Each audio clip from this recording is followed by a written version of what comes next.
good morning. I am Mary Jo Gray. I am the compliance officer from the university's School of Dentistry. I'd like to welcome you all here today. I know some of you had quite the drive this morning, so I'm glad we all made it here safely. On behalf of the 60-plus members of the Women of Color Task Force, I would like to welcome you to our annual career conference. Your participation in today's event will be a great investment in your career and personal development. Know that you are part of an annual career conference that is the largest staff development event at the University of Michigan. Today we welcome over 500 attendees, presenters, and exhibitors. For more than 34 years, the Women of Color Task Force has served as a staff development network that has supported the university's goal of having a skilled and diverse workforce. The task force has concentrated its efforts on ensuring that the University of Michigan is an inclusive campus for all staff, and membership is open to anyone who is committed to that vision. Through our numerous activities, including a professional development workshop series and annual leadership development retreat, and you'll see some flyers in your bag today. Through those activities, we promote dialogue regarding the unique issues women of color staff face in the workplace, as well as those faced by others in higher education. Sorry, I have to read this, it's very long. Sorry. We offer mentoring, encouragement, and support as staff seek to achieve their career and educational goals. The role of staff at a university is critical from both an administrative and organizational development perspective because staff support the teaching and research mission of the University of Michigan by creating the spaces and environments outside of the classroom where students continue their learning and development. Today's conference will focus on the staff perspective regarding diversity, equity, and inclusion on campus. From the workshops to the table discussions at the networking luncheon to the 3:30 this afternoon's reflection section in the Hussey Room, consider today your opportunity to reflect on the way or the ways that you can contribute to the strategic planning taking place across campus around diversity, equity, and inclusion. The lunchtime table discussion was developed to challenge you to be creative, to think about this question. What is one big idea, if you've got more than one, fine, but what is one big idea that would change the way the university addresses diversity, equity, and inclusion? And then tell us what you think your first step would be. You have the option to answer this question with a singular focus on the staff perspective, or you can think big picture and offer suggestions from an institutional systemic perspective. Now, before I introduce our program participants this year, we're going to do something a little bit different. Because we recognize that everyone here is special, we'd like to recognize just about every single last one of you. Just about. Okay, so our first-timers, we've got some first-timers here, and our first-time attendees have a maize color ribbon. Can you all stand up, please, and be recognized? Woo!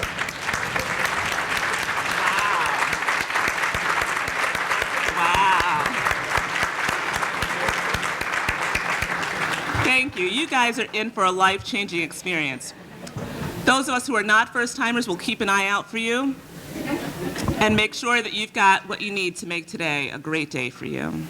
Now, some people are wearing magenta and maize ribbons. Please stand. Magenta and maize. They're longer ribbons. Anyone? We only have one? I see some of them coming. Thank you. Okay. You guys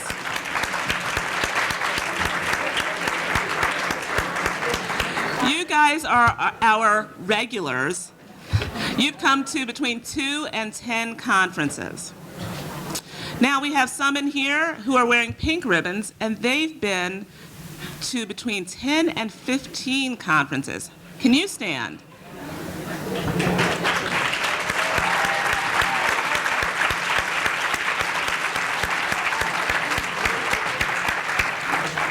Finally, and you remember I said we've been doing this for 34 years. We've got those people who are like, no, I'm not going to miss this conference unless I'm on my deathbed. And those folks, and maybe not even then, and those folks have been to between 20 and 25 conferences. You're wearing black tags. Can you stand? Anybody?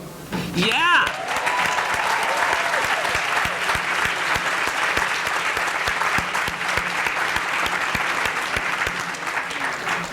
Thank you. Now, there are some other folks here who are wearing what I'm wearing, and that's this purple tag. Can you guys stand? Those folks are the Women of Color Task Force members.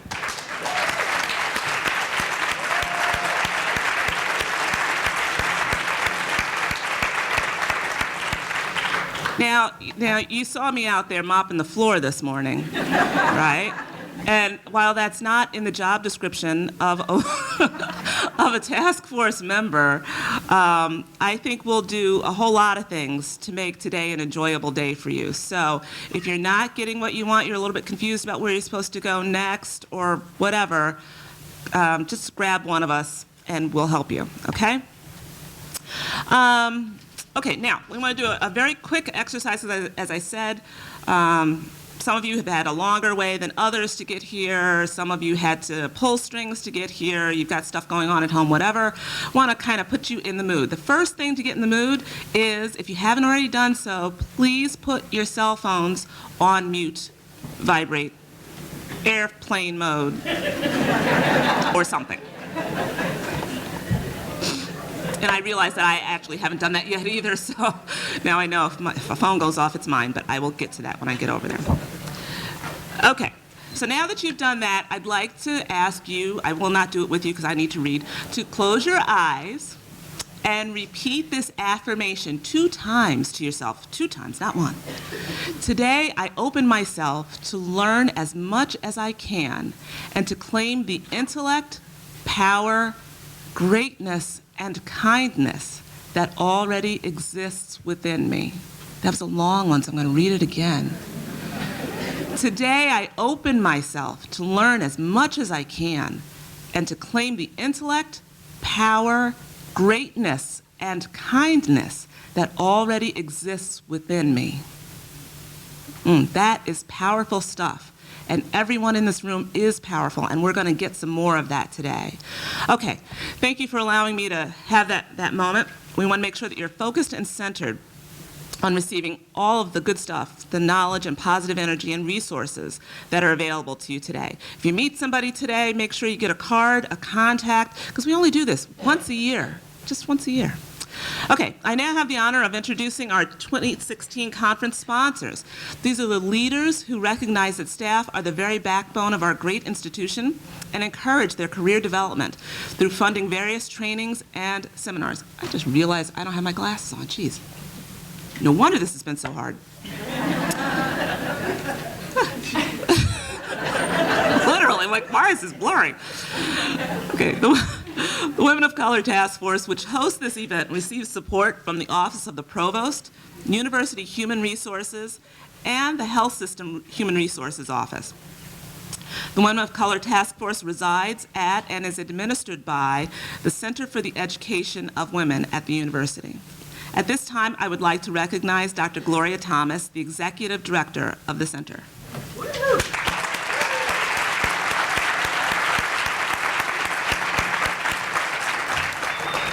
Sorry. Now, please give your undivided attention to our program sponsors. In addition to all of you, we welcome several additional important university leaders and corporate sponsors who support the Women of Color Task Force project. First, we will hear from Dr. Kedra Ishop, Associate Vice Provost for Enrollment Management, who will bring greetings on behalf of the Provost's Office. Dr. Ishop will be followed by Mr. Joseph Fournier, did I pronounce that correctly? Good. Chief Human Resources Officer for the Health System, and Loretta Thomas, the Associate Vice President for Human Resources. After our university sponsors have spoken, we will hear from Kelly Jordan, who is the relationship manager for TIAA, which is our Platinum Plus corporate sponsor for the 34th Annual Career Conference. And I've got to give it up for all of you because we couldn't do this without you. So.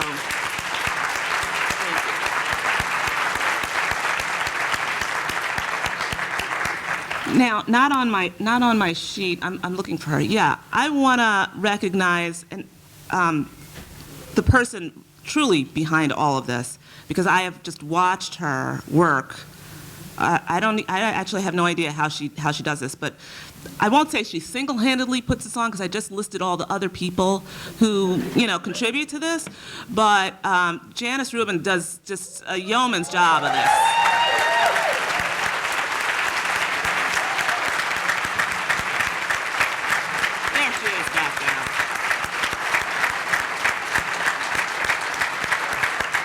And you see Janice back there standing up in the red coat, and she will be standing up, moving around this entire conference. You will not see her sit down and relax until tomorrow. Okay, sorry about that. So then, after our sponsors have spoken, Ms. Shaquana Burton, a member of the task force executive team, will introduce our keynote speaker, Dr. Ruth Simmons. So, Dr. Isham. Over here. There you are. Sorry. Good morning, everyone. Good morning. I'm going to be a little tied to the mic. Normally, admissions folks or folks who've come out of admissions don't need a microphone, but I want to make sure that everyone can hear in the back. Thank you all for being here. I think I'm just as excited to be able to join you this in my second year, but about 16th month at the University of Michigan. And I do bring greetings to you from the Office of the Provost and the Office of Enrollment Management. It's a pleasure to be here with you this morning, and particularly to be amongst a group of celebrated women. And as I see Eddie Washington joining us in the front here this morning, I also want to extend greetings and welcome to all of the gentlemen that have joined us today. It's a pleasure to have you here with us as well. So my name is Kedra Iship, and I'm Associate Vice President of for the Office of Enrollment Management, which is a new unit on campus, relatively new unit that oversees admissions, financial aid, the registrar, and the Office of New Student Programs.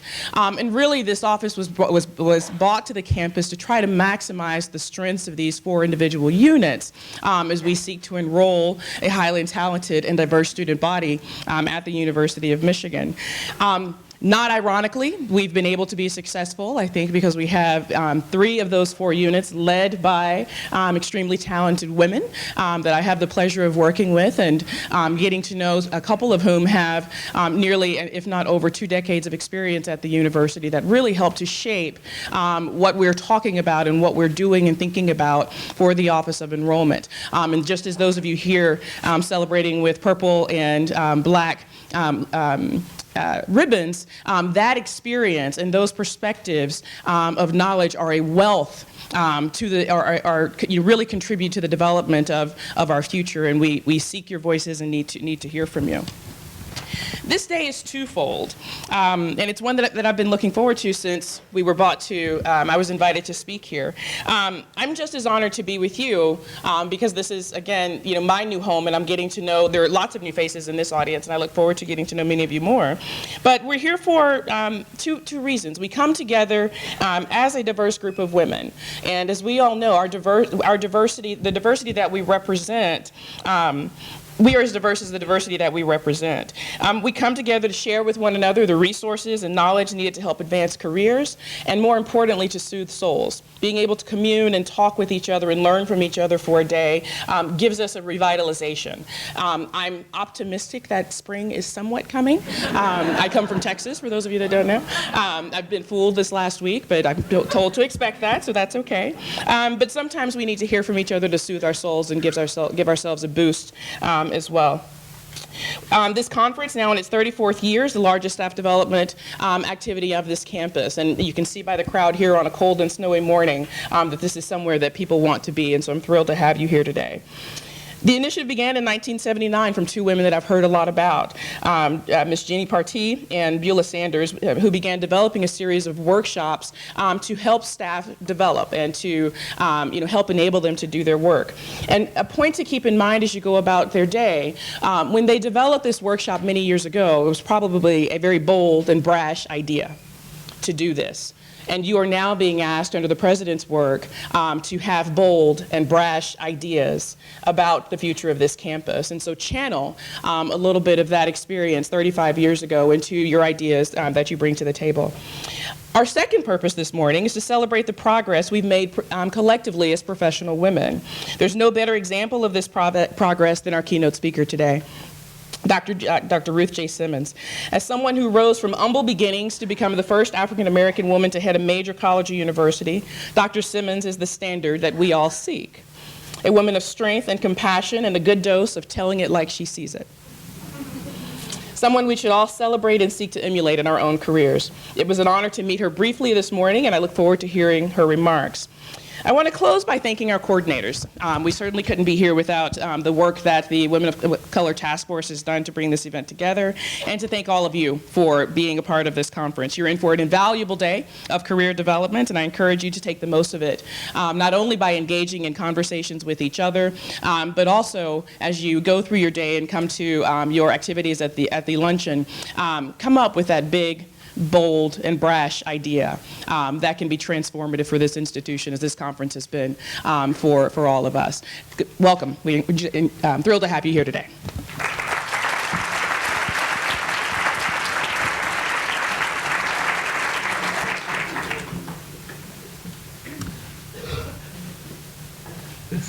I've been asked to move the podium. Is that better? Okay. So good morning, everyone. I'm Joe Fournier. I represent the health system and the 26,000 people who are dedicated to excellence in patient care, medical education, and research for our community and our world every single day. Thank you to all of you for coming and taking the first step or a continued step in your journey to develop yourself and to make this university and the world a better place every single day. Do all of you really believe that the University of Michigan is here to make this world better every day when we come here? Is that what gets you up in the morning and gets you to come in? Anybody? Anybody?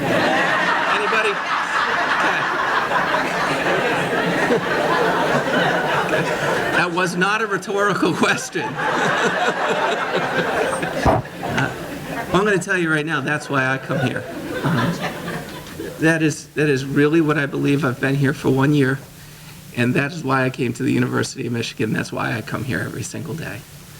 And as we talk about the work, our president's vision around diversity, equity, and inclusion, I ask you all to think very deeply about what inclusivity really means. What does it mean to be an inclusive organization? What does it mean to be inclusive in your team, in your life every day? And we often talk about work-life balance. There is no such thing anymore. I think all of you know there's only life, and everything mixes together every day. So this isn't just something that we're talking about development in terms of when you come to work. What diversity, equity, and inclusion means is who you are in life and who we are as an organization in this world every day, now and every day. So I'm not going to take a long time. We could spend a whole day and then some talking about this. My goal is to thank all of you for making the commitment to come here to talk about these tough issues, and to know that this university is on its way toward a transformation. To keep getting to the top is hard, and staying at the top is even harder. And we have to continue to transform so that we can do that, and that starts with all of you. It doesn't happen just through leadership. It happens through the engine of the organization, and that represents all of us and all of our contributions every single day. Thank you very much for coming, for having me, and I'd like to introduce my colleague, who all of you I'm sure know, Loretta Thomas. Good morning. You've already accomplished one of your goals. Remember how much fun that is. Your smiles are enormous. And so you've already accomplished a goal for being here today. I commend you for investing in yourself. And by investing in yourself, you make this a better place to work at the University of Michigan. So thank you for your commitment to be here today, to open your hearts and your mind and your soul to advance your personal and professional commitment to be the best that you can be wherever that is, in whatever aspect or function or commitment you have to yourselves and to your profession. I have on one of these black ribbons, and over 20 years, but it's actually over 30. And I thank the Women of Color Task Force because they gave me a purple ribbon, but I haven't done any work, so I really don't deserve to wear this because these women work extremely hard as volunteers to invest in their own growth and development from event planning and learning and professional development, and to invest in you because they care about you. So would you please join me, do a standing ovation for the Women of Color Task Force.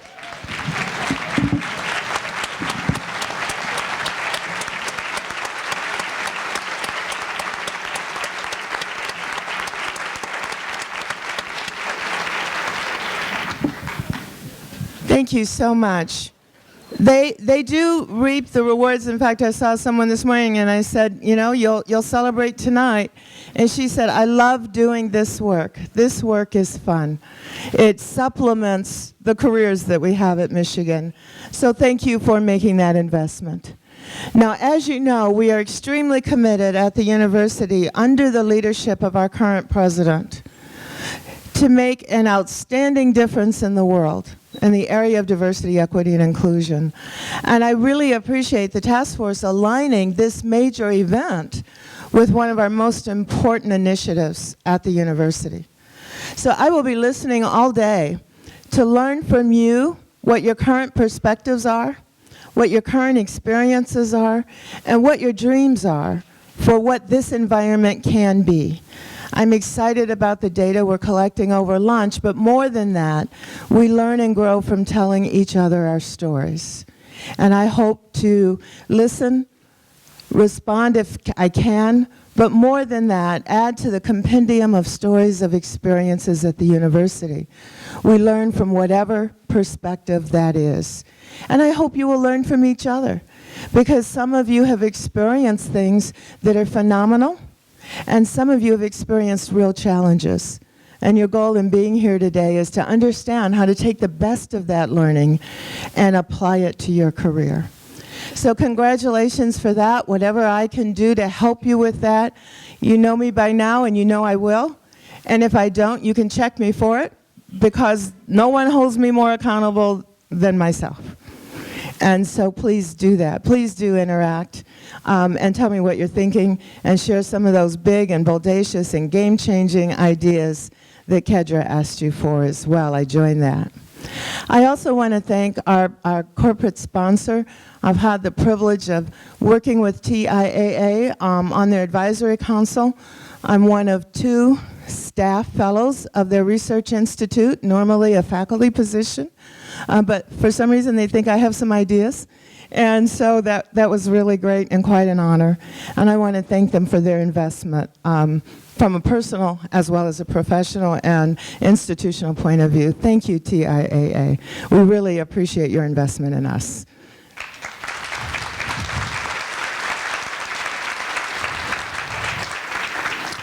And with that, high energy, high listening, high learning, high observing, I wish for you all a fantastic day.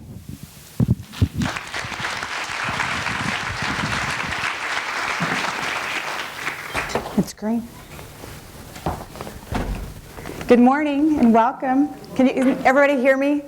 Where's Janice? She felt I needed to wear this. So my name is Kelly Jordan, and I'm a communication consultant with TIAA. We're proud sponsors of the Center for the Education of Women, including this conference. As a company, we have thought long and hard about how to create a more diverse and inclusive workplace. Although we have made progress, there is always more ground to cover, and we will not rest until we reach that destination. I know the CEW shares this goal and this journey, and I'm honored to be a part of it as a representative of TIAA and as an individual. I'm really excited about this event and looking forward to hearing from Dr. Simmons. I was struck by a phrase in her address, the title of her address, "How can we make it work?" I think diversity and inclusion is a phrase you hear a lot, and I think people like the way it sounds, but sending out employee letters and having training courses is not enough. We have to figure out how to make it work for every person, every day, and in every organization. And that takes another level of commitment because it has something deeply ingrained in our daily life and will not happen automatically. So it's my sincere hope that TIAA, working with forward-looking institutions like the University of Michigan, can help set a standard for building diversity and inclusion and the value of organizations over time. So for those of you that don't know us, maybe some out there, TIAA was created nearly a century ago for those to serve those who serve others and to help them achieve financial well-being. Today we provide diversified financial services for over 15,000 institutions.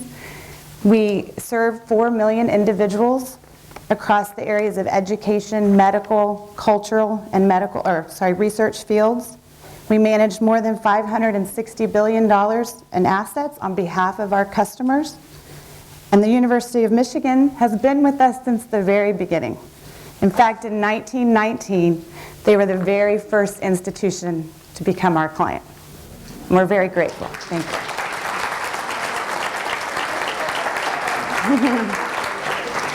So throughout our history, we've always been firm supporters of higher education and deep believers in the power of education to lift people up. We are keenly aware of the need to take an active role in improving financial literacy for people that have often been neglected in the past. That includes women. There are specific challenges that women face. We are not in the workforce often as long as men. We tend to unfortunately make smaller paychecks still. And third, we live longer. We have longer life expectancy. It also includes people of color who have often faced even more severe challenges to economic security and still have to fight to achieve what others take as their due. So even before the phrase existed, diversity and inclusion, it's been a core value of TIAA. And it's been strengthened over the years by our leaders. Clifton Wharton, who served as a chancellor here at University of Michigan in the 70s, became our chairman in 1987, and he was the first African-American CEO of a Fortune 500 company. And then today, under the leadership of Roger Ferguson, we continue to set that bar high and are actively collaborating with institutions on diversity and inclusion programs. So those leaders can set the tone, they can lay the foundation, but the real work is done by everyone. So that's why the staff perspective and the focus of this conference is so important. So it raises the questions that every department, every manager must address. How do we drive the messages and behaviors throughout the organization? And are we walking the walk in the terms of hiring practices, recognition, support, or are we just talking the talk? How do we move the dial and measure that success? I think those are the critical questions, and on behalf of TIAA, we are honored and excited to be a part of this day and share with you in exploring some of those answers. So with that, I can turn it over to Shaquana. Yeah.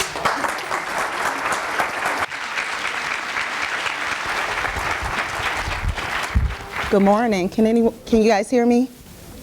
Am I on? Can you hear me? Okay, thank you.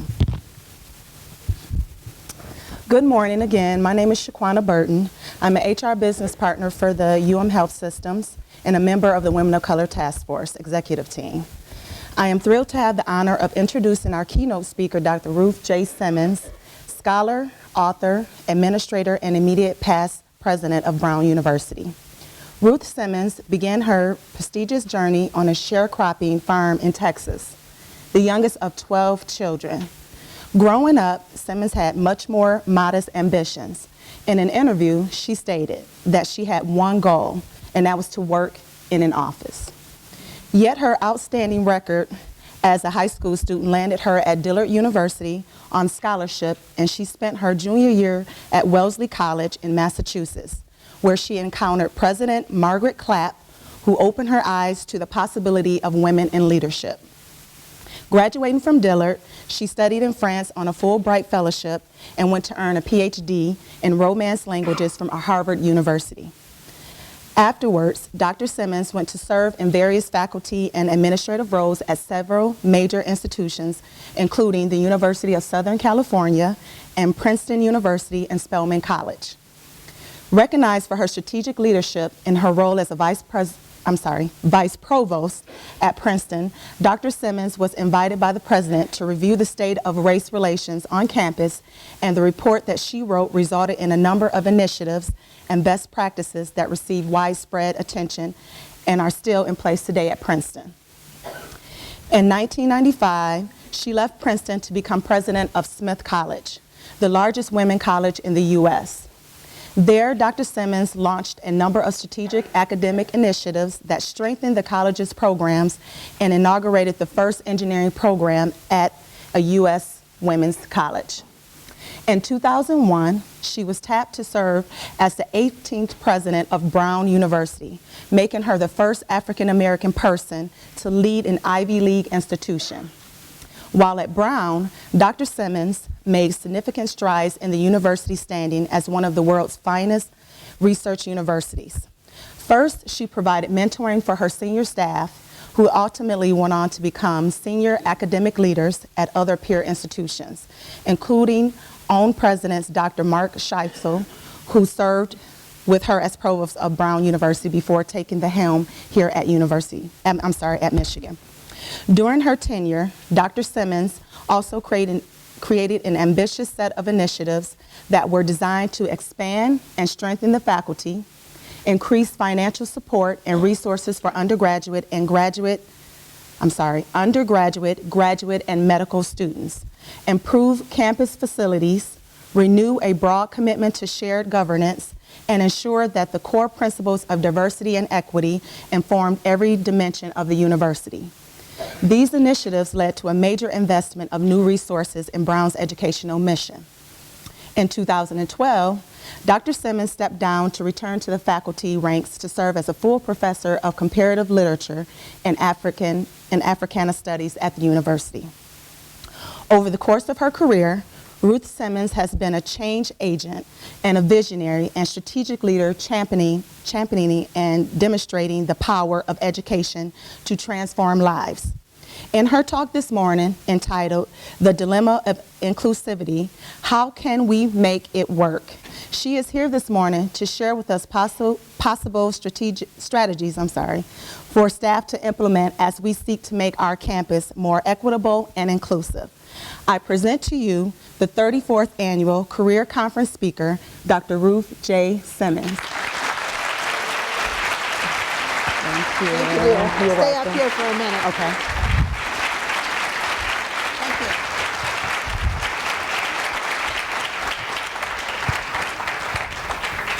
Thank you so much.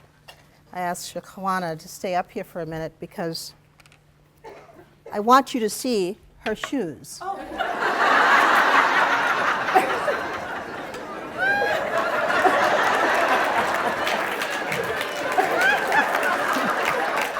Thank you.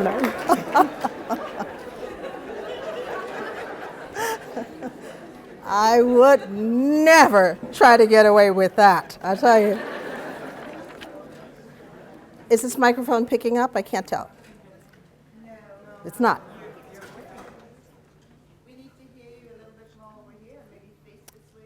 Hello? Is this on? Okay, there we are. I'm delighted to be here with you this morning. This brings back such memories for me. The times that I spent in my younger days in sessions like this, wondering where life would take me. Never imagining what I would actually encounter in the years to follow.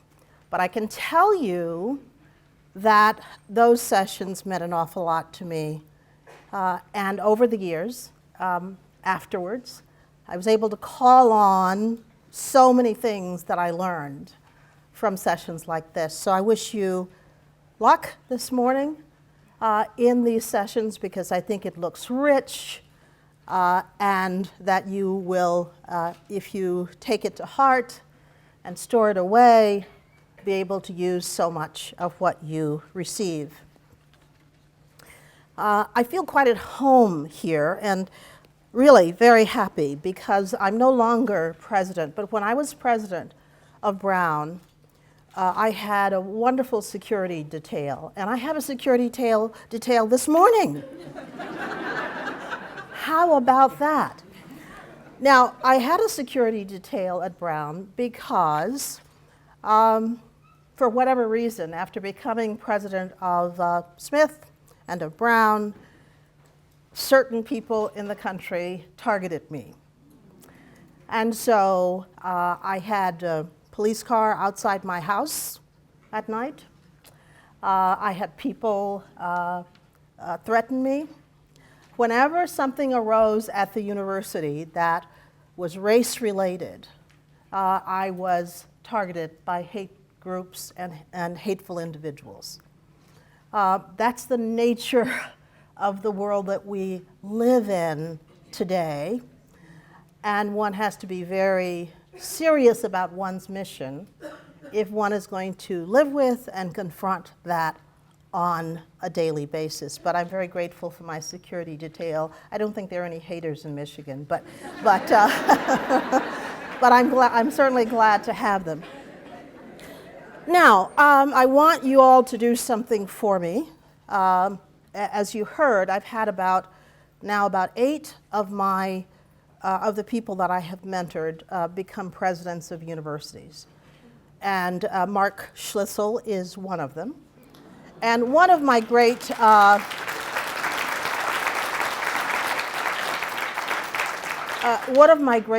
joys in life is to torture him. So I want you to do me a favor.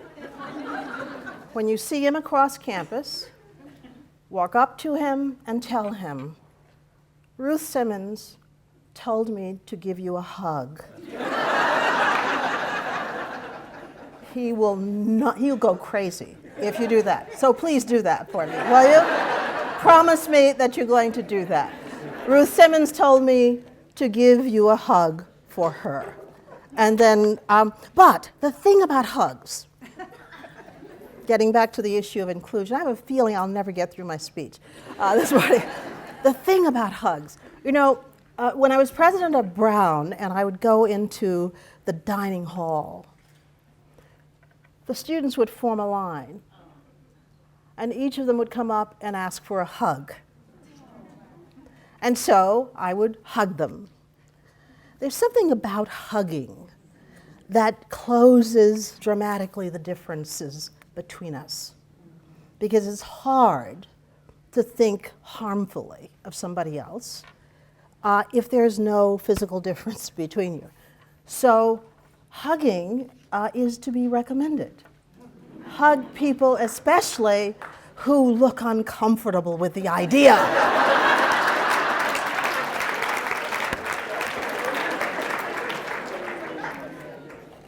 So thank you for inviting me to be with you today. My thanks to the Center for the Education of Women, Human Resources, and especially the Women of Color Task Force for their efforts to assemble all of you for a meaningful exchange about the urgent matter of diversity, equality, and inclusion. 3 legs of a stool that will not stand unless each element is not only present, but robustly pursued. Much excellent work has been done by diversity officers and committees here at the university, to be sure. I've been very impressed with what I have been reading about the work that goes on here. I was in fact quite struck by the brief history that I read of the Women of Color Task Force. Without knowledge certain of this fact, I can easily surmise that the founders of the task force did not imagine that it would be in place for decades, and still today, working on eliminating bias in the workplace and advancing the welfare of women of color on the staff. I can surmise that because I'm aware that when it comes to the goal of diversity, equity, and inclusion, over the decades since the enactment of groundbreaking civil rights laws and executive actions, we have remained hopeful of a singular moment of triumph, or at least a moment of supreme epiphany, in which the country comes to accept that the rule of law implicitly grants to everyone the right to fair and equal treatment. And yet, decades later, that hope remains. The cornerstone of such efforts, we are ever hopeful. Indeed, we are ever hopeful that every individual will be recognized for their ability and potential, irrespective of any economic, racial, ethnic, religious, political, or other differences.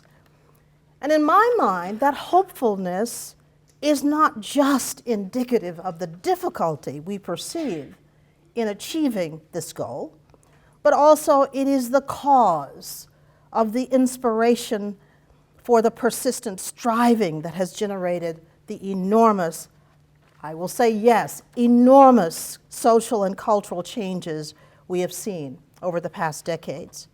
So hope we must if we are to continue to advance toward equality and mutual respect for all. An inspirational hope remains vital to this striving because the challenge of diversity and inclusion is in so very many ways the central challenge of our time. I might say it's actually the most important challenge of our time. We have learned, now this in spite of the fact, I say that, understanding fully that for so many people,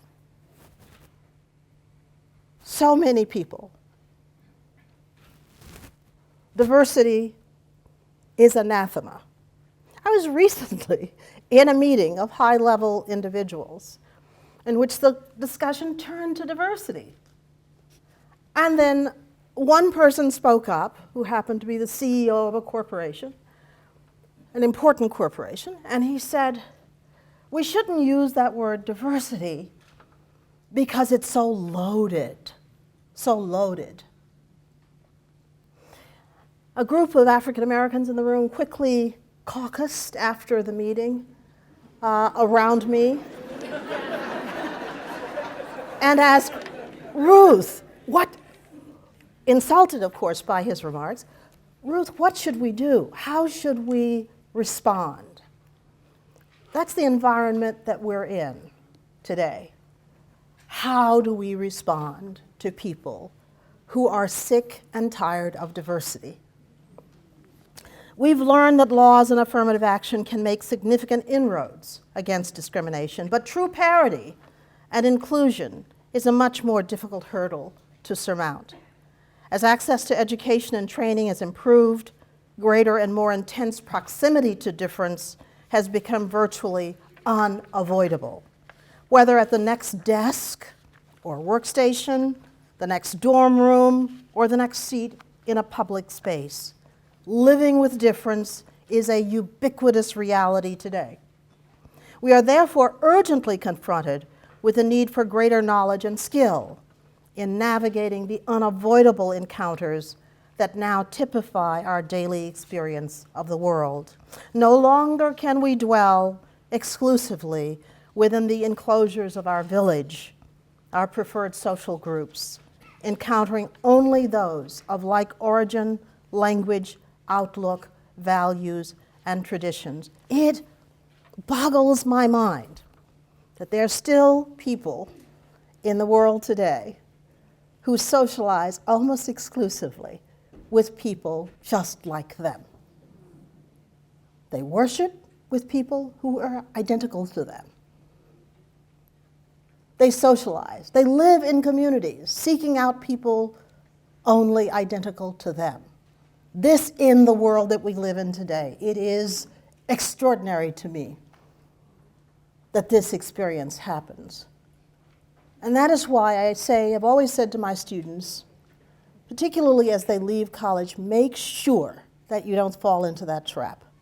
If you wake up one day and discover you're only seeing people like you, sound the alarm. Something is wrong with that picture. Sound the alarm. You know, as I said, I can't get through this. All of these things come to my mind.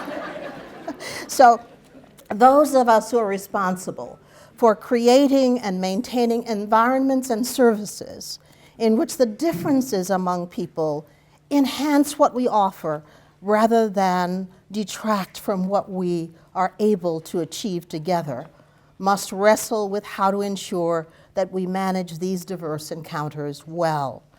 We must also satisfy a new and pressing need for members of these new communities to exhibit and experience a greater sense of mutual toleration and understanding. It is so hard to do that. You're looking at somebody who has utter contempt for you. And yet, the challenge to you is to try still to reach out to them. Try to close the distance between you and that person. There's no question. It's an enormous challenge, but you're up to it. And one of the great things about these kinds of programs is they help you get there. Because in the beginning of my career, I freely admit, I was totally insufferable. Everybody who knew me then would say, that's absolutely right. My brothers and sisters say I still am, but they're not objective. In that, at every slight, at every insult, at every untoward expression, I got in people's face and challenged what they were saying. And I did it over and over and over again, so much so that there arose and took up within me a kind of anger that made it impossible for me to have any kind of rapprochement with the people that I worked with. It's not a good solution, I learned. Thank God. I learned that.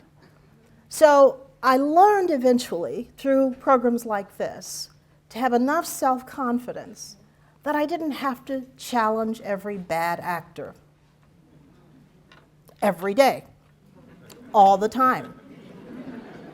I learned that by working on relationships, that I could expect, if I was successful, other people to do that for me. So eventually I got to the point where everybody knew what I was going to say. And so what they could begin to articulate is, okay, well, Ruth would say that this is not good, that we must not do this to this person. That's what your role will be, is to articulate things in a way through relationships that you have built that imparts to other people the responsibility for inclusion, the responsibility for equity. It is supposed to spread from you. You can't just be the person worrying about it. I'm not going to do it. Okay. The yearning for a sense of community. If somebody could let me know when the timing is getting short, I'll just find a discreet way to end it. So, okay, so just let me know. The yearning for a sense of community and belonging must be understood in the context of the stages of diversity and inclusion. In the early days of integration in this country, we were content for a symbolic level of diversity. A sprinkling of difference slaked our thirst for diversity. The trenchant bigotry experienced by women and minorities up to the 1950s made it impractical to hope for either meaningful diversity or true inclusion. Overcoming outward hostility blatantly unfair treatment and denial of advancement were initially of much greater concern. And that's understandable in the first wave. I'm often asked whether I was animated by a lifelong goal to become a university president. Typical of my students, well, Ruth, tell me, when you were 5 years old, were you hopeful of becoming a university president? And tell me what the formula is, because I want to do that, and I want to short circuit, all the steps. So how would such a thing have been possible? I grew up under Jim Crow, believing that I would not have access to a college education, that I could never be qualified for a professional career, that my kind of person was not smart enough to do any serious intellectual work. This widely held doubt about the ability of women and African Americans at that time was akin to shackles, reminding one constantly of the inability to move away from the constraints of that time. How then could I have imagined that a college presidency was possible? I couldn't have. I not only could not have imagined that a college presidency was possible, I certainly knew with certainty that in my lifetime I would never see an African American head an Ivy League university. I knew that with great certainty. One of the greatest enablers in freeing the minds of young people around the world from the bondage of inferiority is the ubiquity of information that disseminates images of life possibilities. How do you know that you can do it if you never see it? And so when I got to Wellesley, being a girl in a family of 12 with 7 brothers and a very dominant father, how could I have imagined a woman leading anything until I saw Margaret Clapp at Wellesley? Incredible. The ability to dream freely of what one might one day do with one's life has been given to millions more, thank God. The means to achieve those goals must follow, of course, but that dream is a good beginning. I hope that in this audience there are dreams aplenty. And one of the things, at my advanced age, I can tell you, is you think you know what's going to happen in your life, but I can tell you, you have no idea. You have no idea where you can go and what you can do. And that is why I always say, certainly to my students, and I'll say it to you, your best approach is to just be ready and to be open. So get yourselves ready. Okay, the future is coming. You can't stop it. Can't stop it. It's coming. Will you be ready? Okay, will you be ready? I grew up in a world where I never interacted with a white person until I was, 17 or 18 maybe, years old. So segregated was my world. Who knew that I would have to lead a predominantly white institutions? No way to know that. So be open.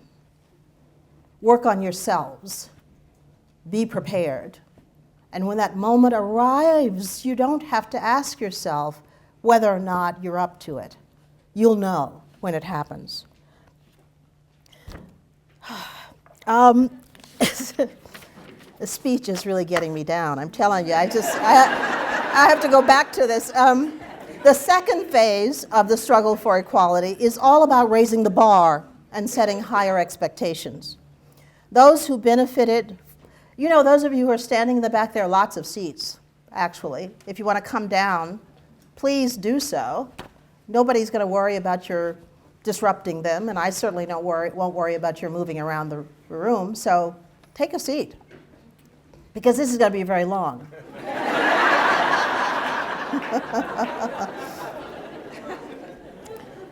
Those who benefited from the efforts of pioneers are much better prepared to go beyond mere access. They look at the meager early progress and demand even fairer treatment, greater equality, and a seat at the table. They spurn the notion of token actions and symbolic participation. Inevitably, eschewing gratitude for their condition and spurning the notion of proving themselves to others, they are emboldened to push materially beyond the status quo that their predecessors tolerated. This pride of self and achievement challenges society and institutions in a new way. Even beyond this second phase of diversity, we're seeing a new, more aggressive struggle play out today. Today's more youthful strivers have no memory and little knowledge of the original push for access through the civil rights struggle. They've grown up in a world with less overt bigotry, they think, and with greater freedom of access. Thus, their expectations are justly exceptionally high. They expect a normalcy that one might see as a kind of absence of difference.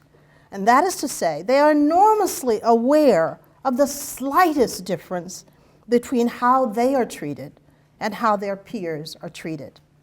Hypersensitive to slights, to being excluded, to being denigrated in any way, they speak despairingly of the damaging effects of microaggressions in their day-to-day lives. These behaviors, they say, are rife in their encounters with others.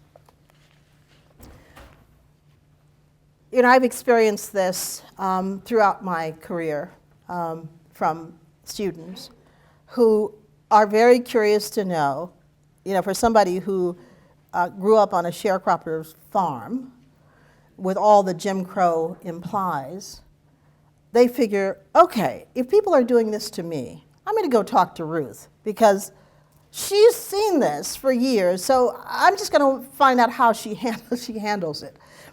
And they're inevitably disappointed when they come to me and ask me what they should do. So it comes in like this. Ruth, I am sick and tired of people asking me about my hair. Or I am sick and tired of people making assumptions about where I come from. Or I'm sick and tired of people saying this to me or that to me.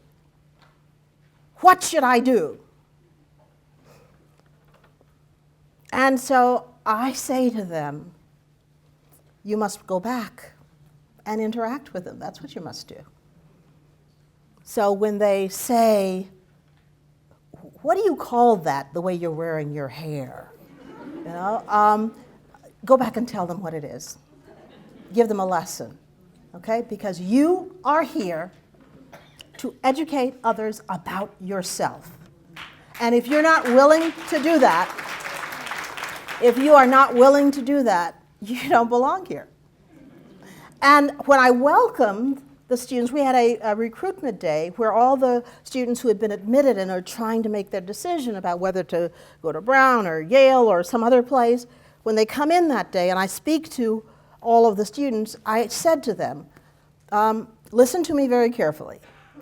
If you are not willing to come to Brown and teach people about who you are and where you come from, please don't come to Brown. Please don't come here. Because a community of inclusion is all about us teaching each other about who we are. That's how we learn to be a community of difference. We don't learn it by reading it in a text. We learn it by interacting respectfully with other people. And so they had to go back and talk to people and to say whatever they wanted to say, really. So they could say, that is a stupid, asinine comment you made. They can say that as a beginning. That's okay, as long as they engage and say, now let me tell you why I think that's an idiotic comment. Okay, it's only from that kind of reaction that things actually grow deep roots for inclusion. This robust new intolerance that our students today are experiencing has turned traditional racial intolerance on its head. For those seeking to address this offensive behavior today, it's not a question of fitting into an existing model, but redesigning the model altogether. So as you've been reading, the move across the country to eliminate hateful symbols is a part of a long struggle and a new consciousness that the environment must itself be altered for diversity, equality, and inclusion to be meaningfully implemented. Now, you have no idea how hard this is for people who have been part of a dominant culture. Change the way we are, the way we function. Think of the traditions that brought this about. So, I was last year, I went to Oxford for to receive an honorary degree at Oxford, and it was a very interesting ceremony. Oxford is 800 years old, not 200, 800 years old. Imagine if Oxford continued the same traditions started 800 years ago and thought it was appropriate for today's world. Well, there was one slight oddity that I observed, and that is the Grand Chancellor of the university wore a gown with a long train, and the train was carried by a little boy. I thought that was very interesting, carry forward to modern times. But there are traditions, it is true. There are traditions everywhere. At our university was founded by slaveholders and slave traders. All right, get your mind around that. Our university was founded by slaveholders and slave traders. How do you deal with that when you are a diverse environment? Very simple. You have to deal with it. You have to bring your community together, and you have to deal with that frontally. There is no way to erase that fact. There's no way to erase it. All right, time. Who's the timekeeper, and tell me how badly I'm doing? I have 5 minutes. Maximum 10. Enough for your Q&A. Okay. Yes. Okay, I'll start skipping.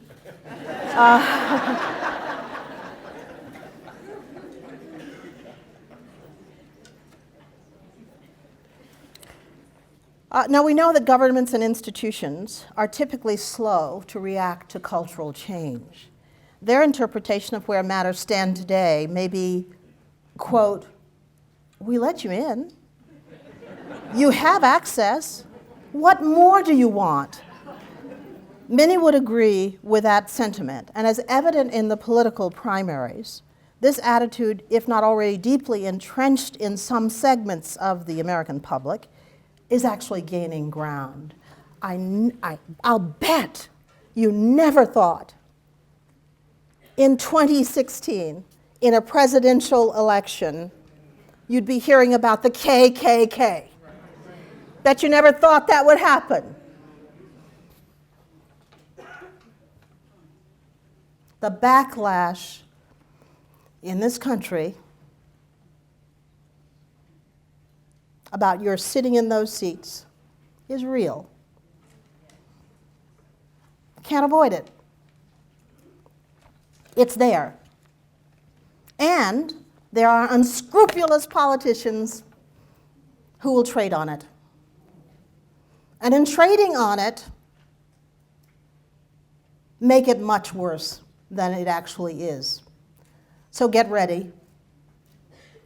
If these unconscionable bigots continue with the rhetoric that we're hearing, we're in for a very difficult time. And we must be prepared for that and to manage it with integrity and with courage and with an understanding of what it will ultimately take for us to have a peaceful, inclusive world where everybody is respected. It's going to take that from all of us. Some of the people who are resenting our presence assert that access should not be granted if it's not deserved. And even if one gains access, it's really unfair to ask for more than that. It's not deserved. This is one of the primary complaints students across the country are lodging, that in their environments, they're constantly made to feel they're undeserving of being in these universities. The insistence that the dominant culture and their ideals and way of life change to accommodate and incorporate elements of difference is just abhorrent to so very many people. In the academy, a much less strident version of that abhorrence is in place, but it's still there. There's no environment that prizes intellectual ability and exceptional achievement more than universities and university elites. The centuries-old development of academic culture weighs in heavily in favor of so-called objective assessments of intelligence and ability. I love that, objective. The problem is that qualitative and quantitative measures used in determining intelligence, interpreting potential, and promoting individuals in the academy are built on decades of culture and privilege.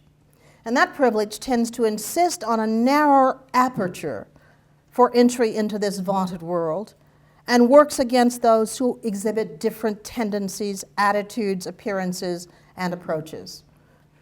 Again, I'd like to use the example of hair, okay? So I've heard these kinds of comments all of my career. Well, I mean, I don't know if she would fit in. I mean, what's with her hair? What does that have to do with ability? Absolutely nothing. And yet the constant assertion that decisions in our world are all about objective assessment. You know what I mean? I mean, bias can enter in, and I think you have a session on that today. Bias can enter into any of our decisions. They can enter into your decisions because you have biases too. So the daily work on ourselves to make sure that we are not falling into that trap is absolutely essential if you ever want to rise to a leadership position and have credibility as a leader. You have to work on yourself first and make sure that you're not drawing those kinds of conclusions about other people. You know, their religion is odd, you know? I don't know. I mean, I'm a Baptist. You know, the way they worship, I don't believe in their God. I don't know. I don't know if they'll fit in. Abhorrent behavior in a democracy that seeks to be neutral as to religion. Hidden attitudes, that's what I'm talking about. Hidden attitudes exacerbate the possibility of establishing an environment in which everyone feels valued. So it's no surprise that our campuses are ground zero, not only of the culture wars, but of debates about cultural norms. Given the vastly different potential ways of perceiving ability and potential, how can we have a three-legged stool that is strong enough to promote a peaceful and caring intellectual community? It's not enough to say go blue and wear maize and blue. What do you do when you go back to the office or to the dorm to find a hate message scrawled on the door? How strongly committed can one be to participating in shaping an inclusive community when all examples of achievement point to a centuries-old tradition of exclusion? Should I stop there and take questions? Okay, the best part is really to come, but don't worry about that.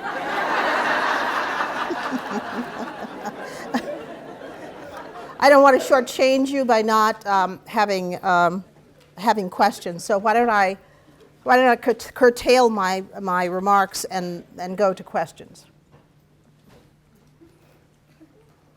Yes. So my question is, would you please continue and tell us the rest of your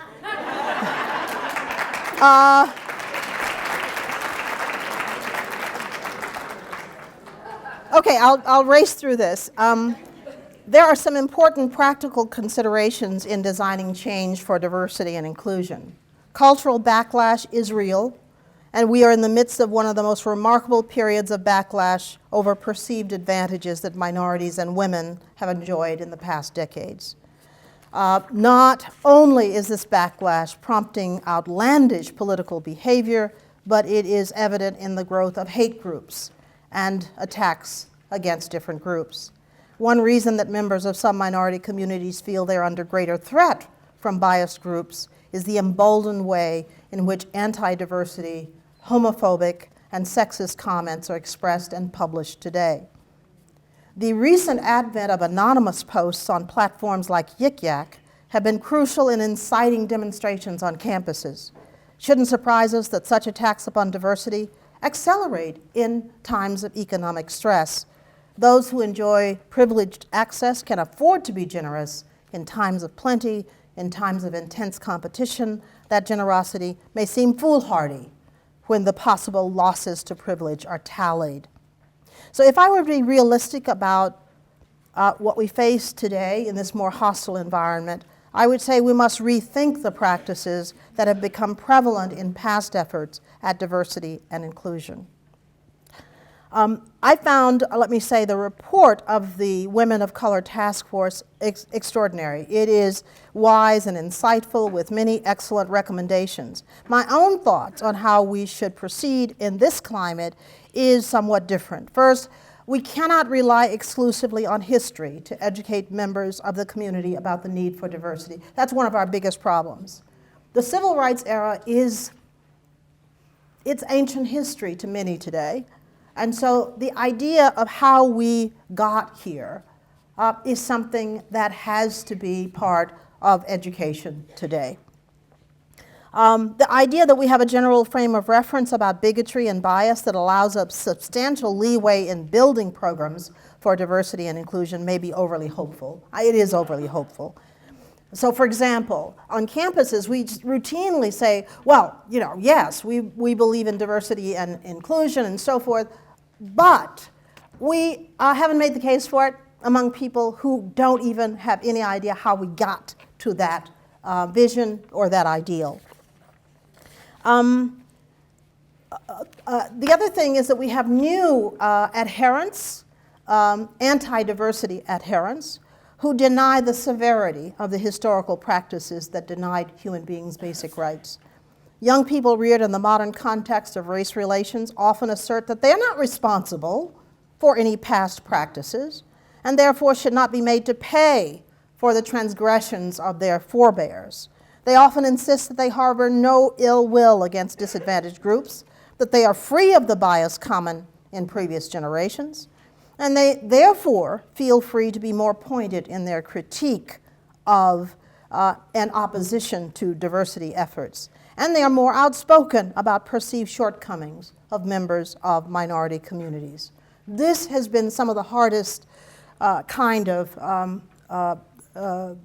work on our campuses, because there are so many students today who are a part of what they think of as a post-racial world. And they are hypercritical. Why should you have access to that job? Why are these students in university? Affirmative action shouldn't be used. The test should be whether or not you have the qualification. So a lot of the younger people today are very forceful in their opposition to these opportunities for inclusion. If we accept today that we are a community of difference or a diverse community that seeks to be inclusive, we have to function in a different way. One of the reasons our country has been so slow to enact policies of openness, shared respect, and deliberate inclusion is that our history has been the opposite of these norms. We can't assume these are generally accepted norms. They are among some, but not all. We must therefore learn a new way of interacting. Advocates of diversity typically think in terms of trying to change the establishment. It's not just the traditional structure and so-called insiders who need to change. It's also those who are moving into the mainstream who need to change. It's not possible to be credible as an opponent of bigotry if one manifests bigoted behavior. That's why we have to work on ourselves first. You cannot be credible arguing against bigotry if you are exhibiting bigoted behavior. It's not possible. The work of diversity and inclusion is first and foremost setting high standards for inclusion in every area of public and private life. Work hard to bring people in from outside your group. Organizations representing diversity and inclusion must strive above all to exemplify the model they wish others to follow. Openness to non-group member participation in all efforts, transparency, fairness in dealing with others, a focus on the common good and not just on one group's ascendancy, a commitment to the whole community, and exhortations of all to adhere to a common standard of mutual respect across all groups. Communicating across difference is learned. Institutions must work to be persuasive in encouraging members to learn how to communicate with others in this new world. I'm just going to summarize a couple of things that I'm saying farther on, and then I'll stop. I read the vision statement. Now, vision statements are notoriously vague about diversity, notoriously. And they are because of the opposition. We don't always see it because we may not be in the room when that is disclosed, that opposition is disclosed. So we don't see it. But leaders are often have somebody else talking in their ear about make sure you don't concede to those people. Always. It's always there. So what I do know is leadership that is on the fence about diversity is no leadership at all. And so one of the tasks that we all have is to insist on forthright advocacy for diversity and inclusion, not namby-pamby statements about how the world is wonderful and how it would be lovely if we could do this, but free speech is very important. You notice how it's always oppositional. Diversity, free speech. Diversity, personal freedom. That's the way it's played out. You shouldn't stand for that. Insist on leadership that is forthright about diversity and its importance, because when our leaders start to back away from that, as Donald Trump did with David Duke, all hell breaks, can I say that? All hell breaks loose. So if you think hate groups are prominent now, just wait. So it's our job to insist that leadership statements on diversity do the job they must do. They have to be courageous. They have to be outspoken. They have to be visible. It has to be, are you going to tell Mark everything I'm saying? Okay. They have to be, you can save me a phone call if you do that. It is very important. So that's probably one of the most important remaining things I was going to say. I'm going to stop there and take questions.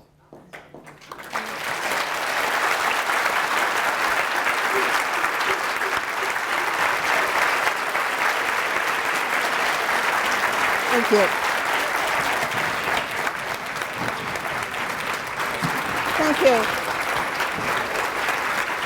I appreciate that. Please. Please. Okay, let's have some wisdom from you.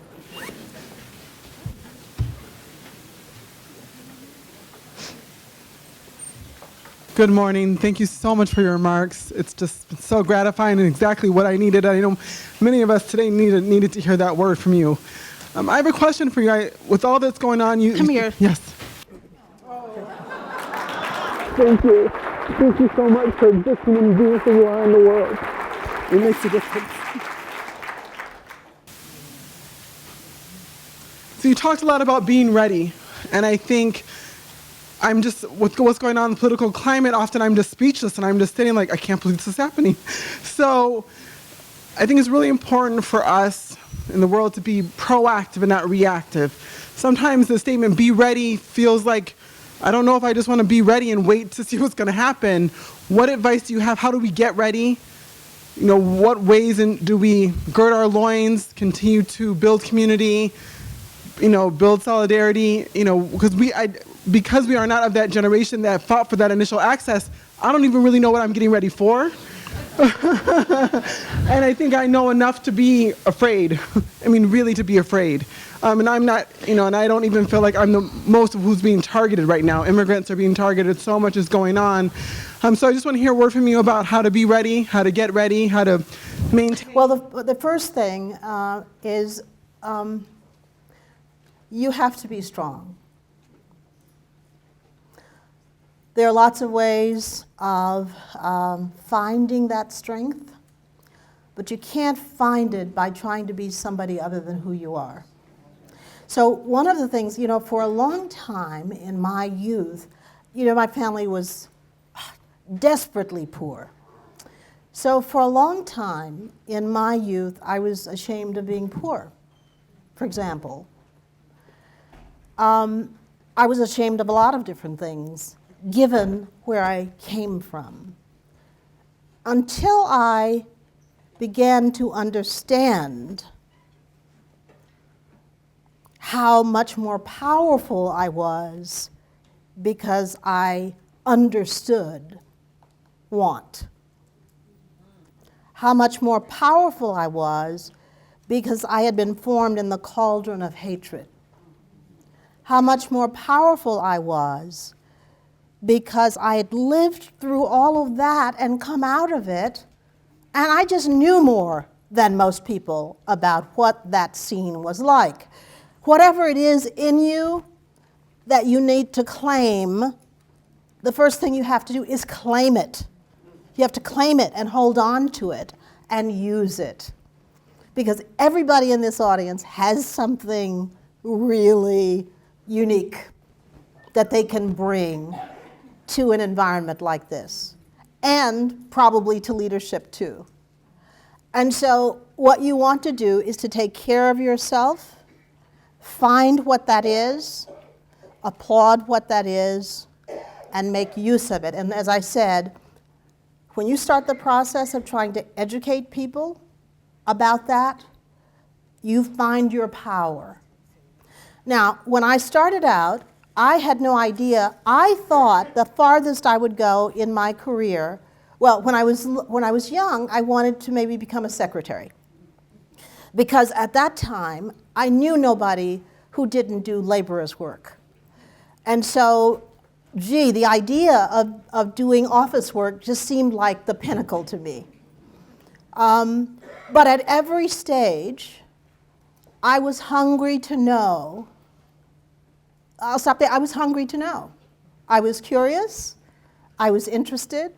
I learned about people. I learned about things. I read.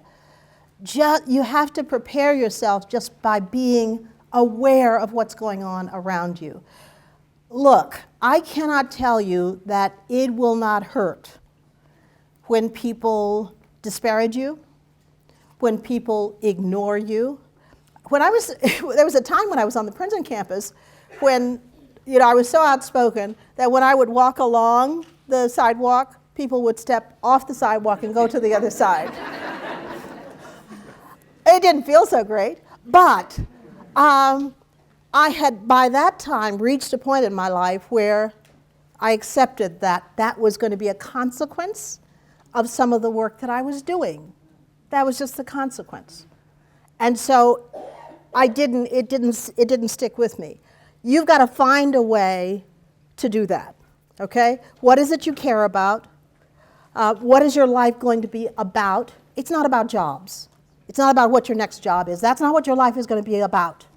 Your job is going to be about doing the work that matters to you, that makes you feel at the end of the day that you've lived a life of purpose. That's what you're going to think about. When you think that way, it hardly matters that people don't speak to you, you know? And the day that people called me and asked me if I would become president, I was the most shocked person in the world because I thought people hated me, you know? So you don't know what you're sending out when you're doing that work that is so important to you. You don't know what people are seeing in you. So focus on that work.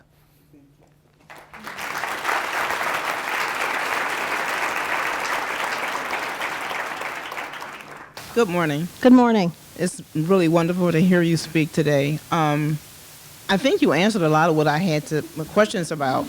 I'm 50 plus, and I'm a child from Detroit. After the riots, coming to another culture, big change.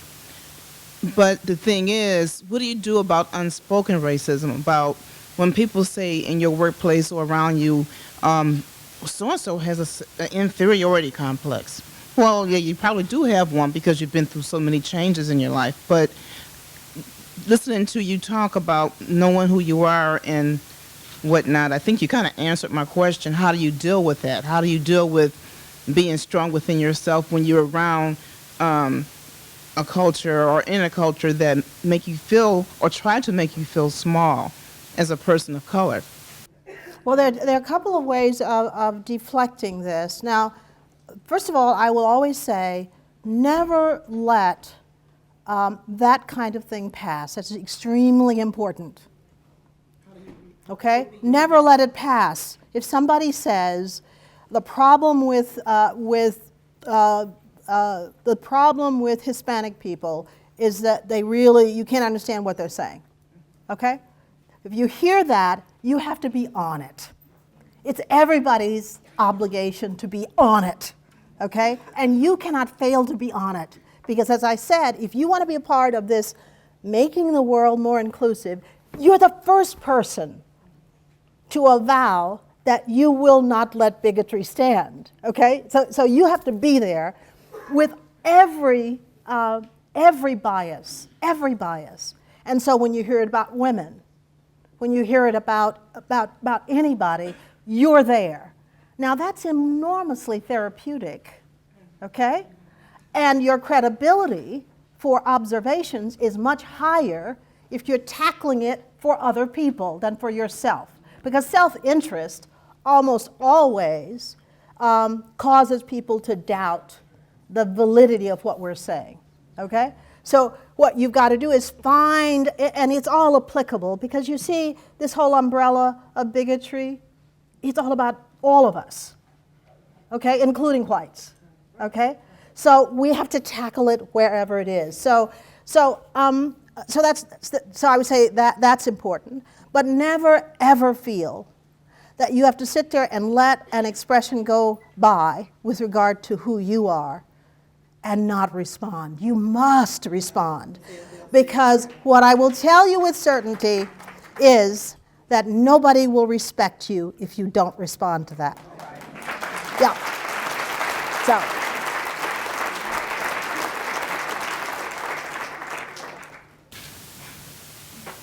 Good morning. Good morning. My question is, where does your humbleness come from? Because I listen to you speak, and I listen to you talk about your story.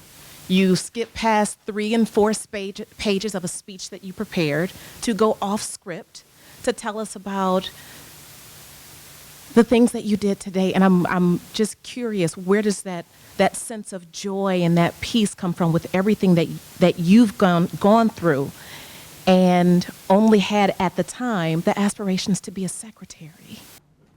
Well, first of all, I was different when I was your age.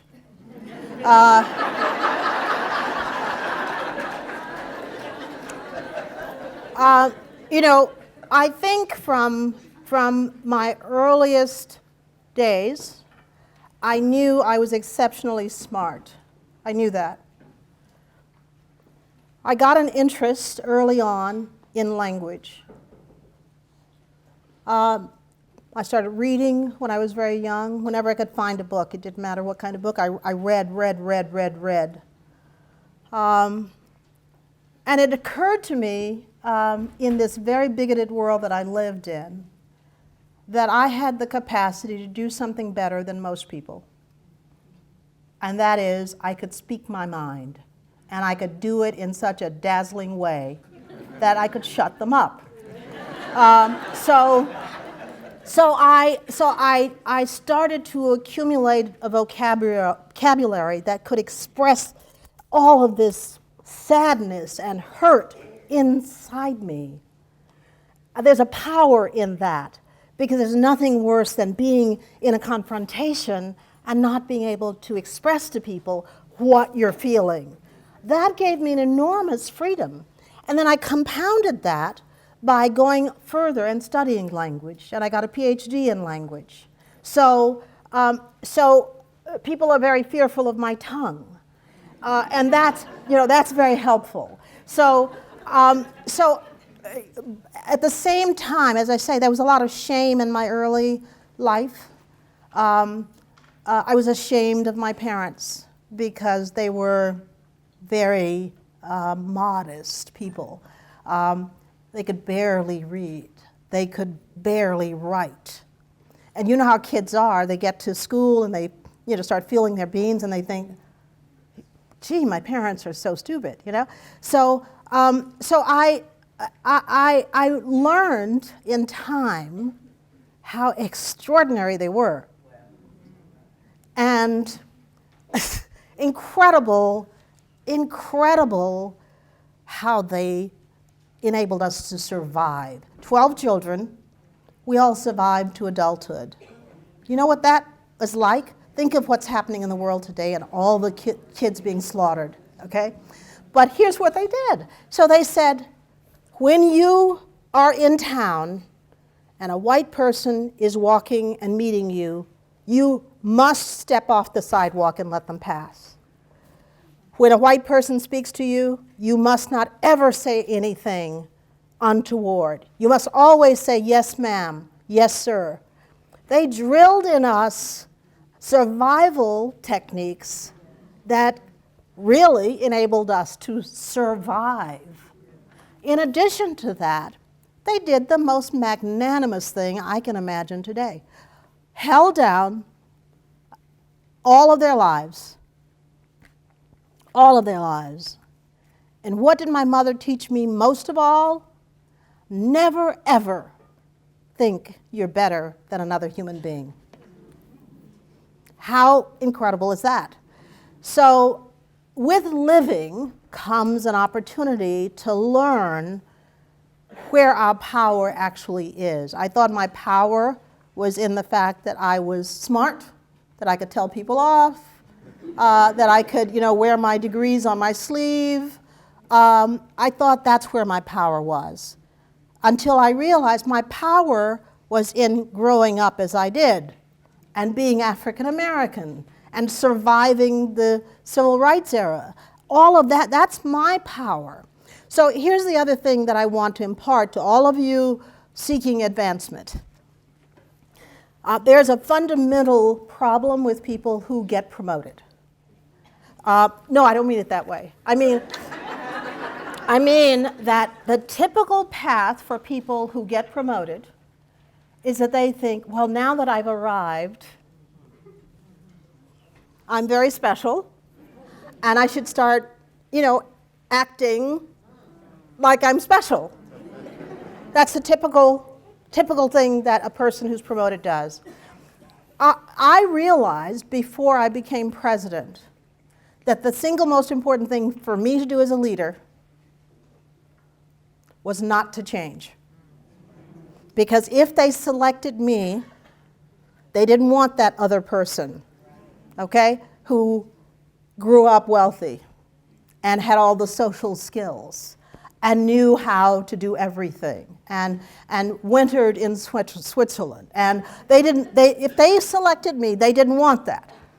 So I shouldn't start wintering in Switzerland, okay? So what I tried to do is to promote the idea of difference, that it is possible to lead from difference.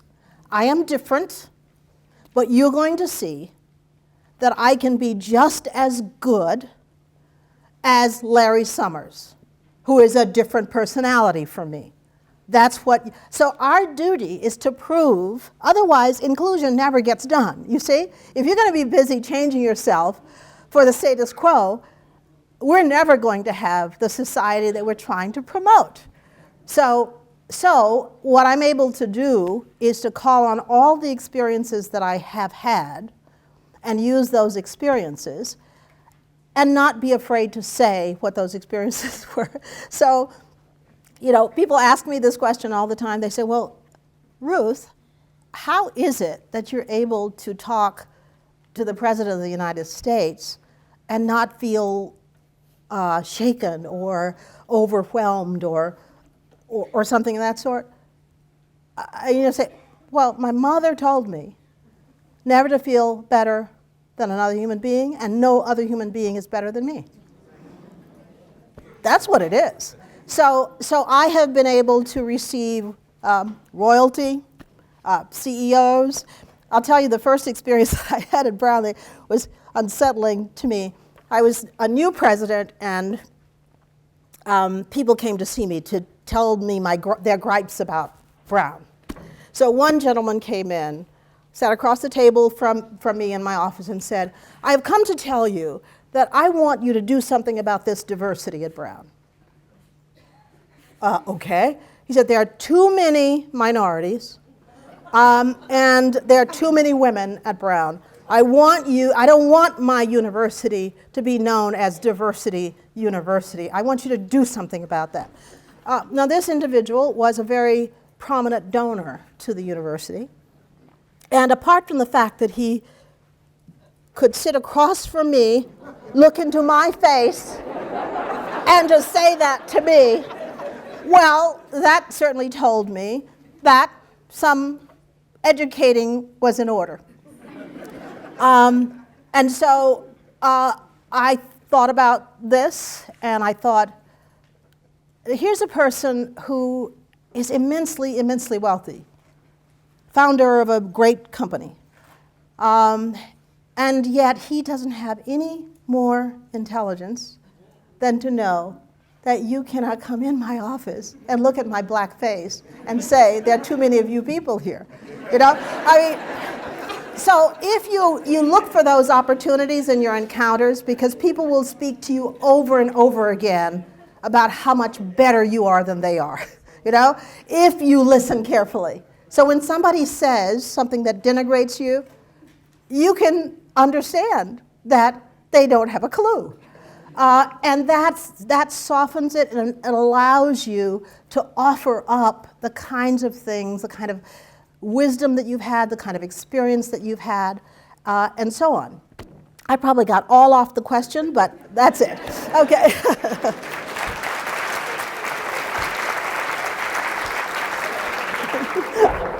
Thank you.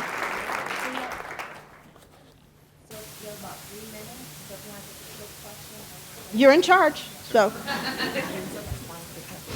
Thank you so much for being here. So you mentioned there was a time in your life where people would say things to you and you would be so ready to go tooth and nail with them and be very angry. And then when you're growing as a leader and you face so many oppositions, and then a day and age where people are so outwardly racist and bigoted, and even from people of color, and they say very self-hating things, how do you remain unbothered and not angered and help them and guide them into a better frame of... Well, you can never be unbothered. That would be very dangerous. If you start getting used to that and you're not bothered by it, something's wrong. So you must be bothered. The question is, how do you react? So I did finish the story about this gentleman. He became a very good friend. And This is one of the reasons I'm grateful for my experience in the South, because, you know, we had to live next to people who hated us. We didn't live right next to them, but we interacted with bigots all the time. KKK members, White Citizens Council members, they were around us all the time. My family went into their homes to clean their homes. So this is something that in the South has been better at, because of the way in which they manage that kind of hatred. Now, I live in Texas today, okay? So people in the Northeast keep saying, why? Why are you there? Well, one can manage. So one of the ways of managing that is first of all to be ever hopeful that you can in fact change. If you're in a workplace and you think that it's never going to get better, leave. Get up and leave, okay? I say to teachers, if you come into your classroom every day and you're feeling down and discouraged, you'd better learn to be an actor, because there is no way you should be in front of young people feeling that way. So you have people around you every day who are observing you, whether you know it or not. That's why I was so surprised when they came to ask me if I would be a president, because I didn't think anybody noticed what I was doing. But they do notice. So your task is to be ever hopeful that you can change that person. And that's why you have to interact with them. That's why you have to. You have to engage them. It's not appropriate to walk away. So, I guess what I have tried to do over time is to strike a balance. I was very shocked when, one of the people that I mentored became president of another college, and when they wrote up her appointment in the newspaper, they said she had worked for the famously demanding Ruth Simmons. I was a little taken aback by that, but it is possible to do your work at a very high level, to be very demanding of other people, and at the same time be respectful and caring and willing to help others. So don't lose the human touch. Every human being has possibilities, okay, except for Donald Trump.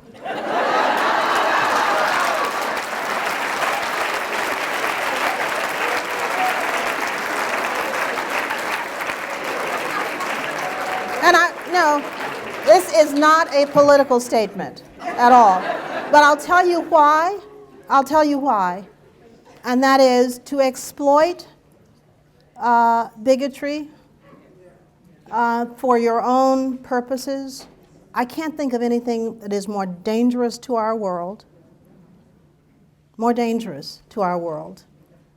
than people trying to create divisions where we are having such a hard time already, lowering the temperature on all of the hatred that we see.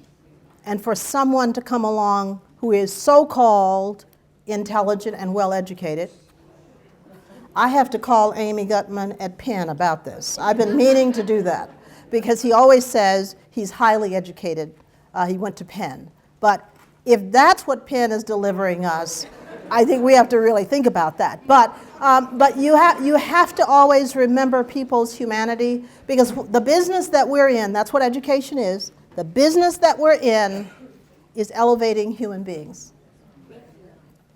Thank you very much.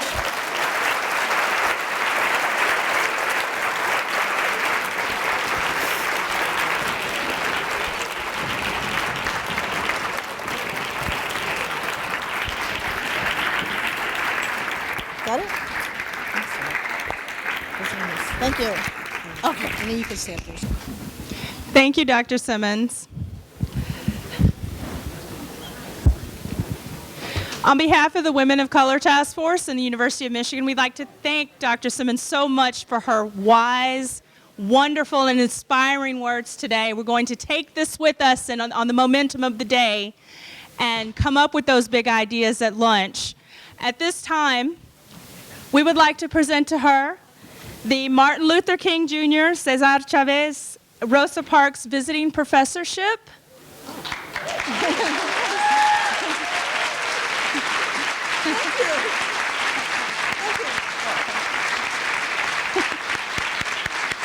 And thank you again.